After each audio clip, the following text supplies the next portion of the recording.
Candidate বেচারার জীবনে ইসলামের নামগন্ধ কিচ্ছু নাই, কিন্তু পোস্টারে বিসমিল্লাহটা লম্বা করে লিখতে হবে অথবা আল্লাহর নামটা লম্বা করে লিখতে হবে, যাতে করে সবাই জানে যে আমি খুব ধর্মভীরু মানুষ। ভোট যখন চাইতে আসবো তখন লম্বা করে একটা টুপি মাথায় দিয়া খুব ফেরেশতার মতো ভালো মানুষ সেজে, ইনোসেন্ট বয় সেজে আসবো।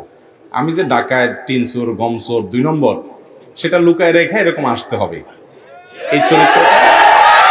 এই চরিত্রটা আমাদের মধ্যে আছে।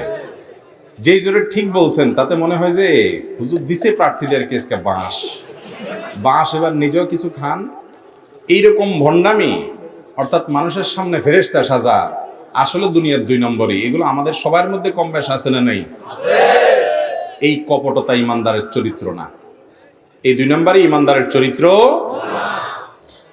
আপনি মানুষের সামনে খুব ভালো সাজলেন, আমি খুব ভালো সাজলাম, লম্বা লম্বা ওয়াজ করলাম, যে ওয়াজ আমি আপনারাই করলাম ওইটার উপর নিজে আমল করলাম না, আল্লাহ মাফ করো, এটা কখনো ইমানদারের চরিত্র হতে। অতএব এই রোগটা শুধু ওই বেচারা প্রার্থীদের মধ্যে আছে না ভোটারদের মধ্যেও আছে? তাহলে এত দূরে ঠিক বলার তো কারণ নাই, ঠিক তো নিজেদের বিরুদ্ধেও আসে, তাই না? আল্লাহ তাআলা আমাদের সবাইকে খাঁটি মুসলমান হওয়ার তৌফিক দান করুন।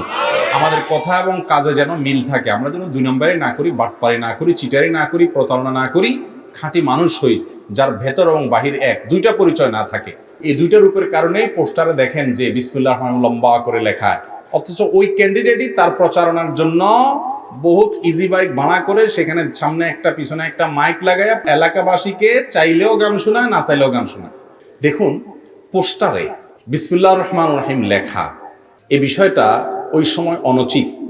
যখন এটা লেখার ফলে আমি জানি যে এই পোস্টারটা একসময় ছিঁড়ে ফেলা হবে, নিচে পড়বে, ড্রেনে পড়বে, ময়লায় পড়বে, অসম্মান হবে, কারণ বিসমিল্লাহির রহমানির রহিম এটা আল্লাহর কোরআনে কারীমের আয়াত, ইন্নাহু মিন সুলাইমান ওয়া ইন্নাহু বিসমিল্লাহির রহমানির রহিম, সূরা নামলের আয়াত এটা, বিসমিল্লাহির রহমানির রহিম।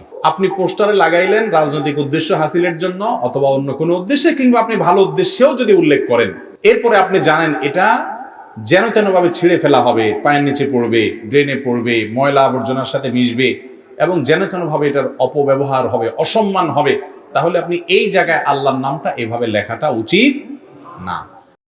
আস-সুন্নাহ ফাউন্ডেশন, উম্মার স্বার্থে সুন্নাহর সাথে।